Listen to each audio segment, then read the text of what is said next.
कमी 5 किंवा 6 षटकांचा व्हावा आणि निश्चितपणे कारण याचा थेट प्रभाव हा जे वैयक्तिक प्रकारची पारितोषिक आहेत म्हणजे उत्कृष्ट फलंदाज गोलंदाज क्षेत्ररक्षक ही जी पारितोषिक आहेत कदाचित यांच्यावरती याचा परिणाम होऊ शकतो। त्यामुळे 6 षटकांचा सामना खेळवा ही एक अधिसूचना या ठिकाणी आम्हाला जारी केली जाते। त्यामुळे पंचांना थोडेसे विनंती आहे की आपण लगेचच कोणत्याही प्रकारे टीम मीटिंग न होऊ देता लगेचच सामना सुरू करण्याची सूचना करायची आणि खेळाडूंनी देखील थोडंसं सहकार्य निश्चितपणे करायचं आहे कारण हा दोनही संघांसाठी अत्यंत महत्त्वपूर्ण सामना आहे। कारण असं म्हटलं जातं सेमीफायनलचा सामना हा फायनल सामन्यापेक्षा महत्त्वाचा असतो कारण या सामन्यातील विजय हा आपल्याला थेट प्रवेश मिळवून देतो अंतिम फेरीमध्ये, परंतु या सामन्यातील पराभव मात्र आपल्याला खाली हात परतावा लागतं या संपूर्ण स्पर्धेतून।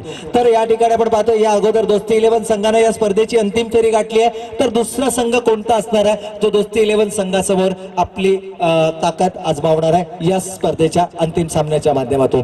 गोलंदाजीमध्ये परिवर्तन होतं आपल्या वैयक्तिक कोड्यातील पहिलं आणि सांघिक दुसरं षटक घेऊन येतोय तो गोलंदाज आदित्य देशमुख। येणारे 30 चेंडू आणि विजयासाठी अजूनही 72 धावांची आवश्यकता आहे। 30 चेंडू आणि 72 धावा म्हणजे 42 धावांचं अंतर आहे। यावेळेस मात्र रामदास महानवर आपण पाहतोय मोठा फटका खेळलाय, सेफ फटका ज्याला म्हटलं जातो क्रिकेटच्या परिभाषेमध्ये। चेंडू वन बाउन्स सीमारेषेच्या बाहेर 4 धावा।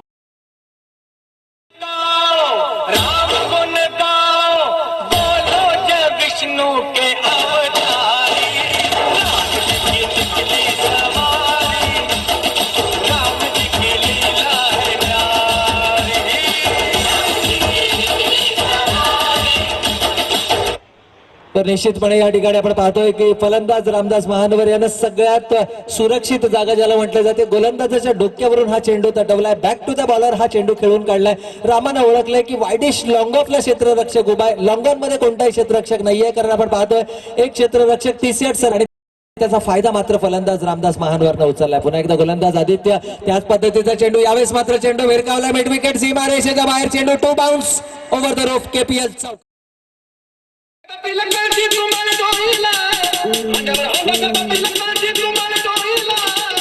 DJ धना धना धना धना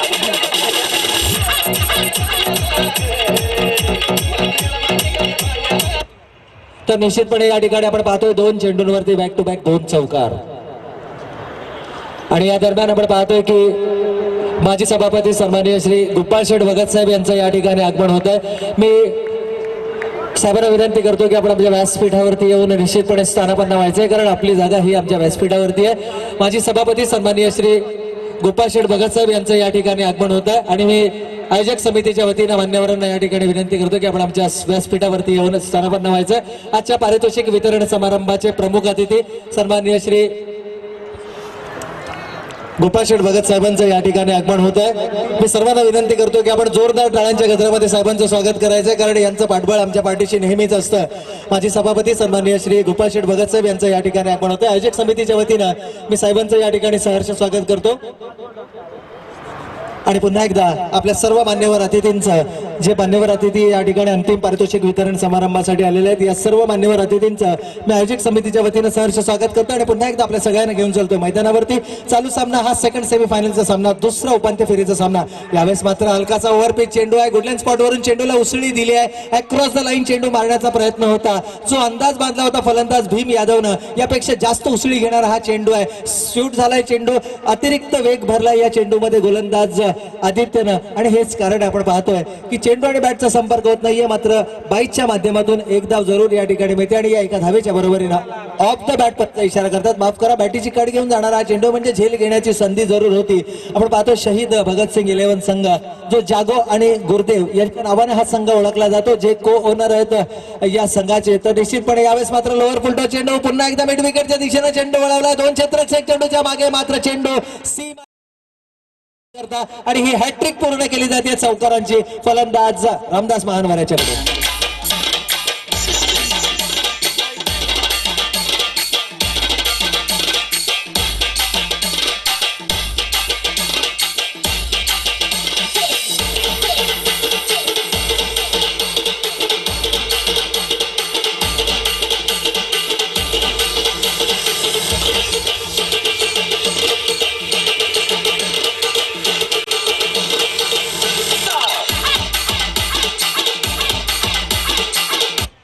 धन्यवाद डीजे. या ठिकाणी निश्चितपणे आपण पाहतोय की महाराष्ट्राचं वाद्य ज्याला ओळखलं जातं, हलगीचा वापर या ठिकाणी केला जातोय.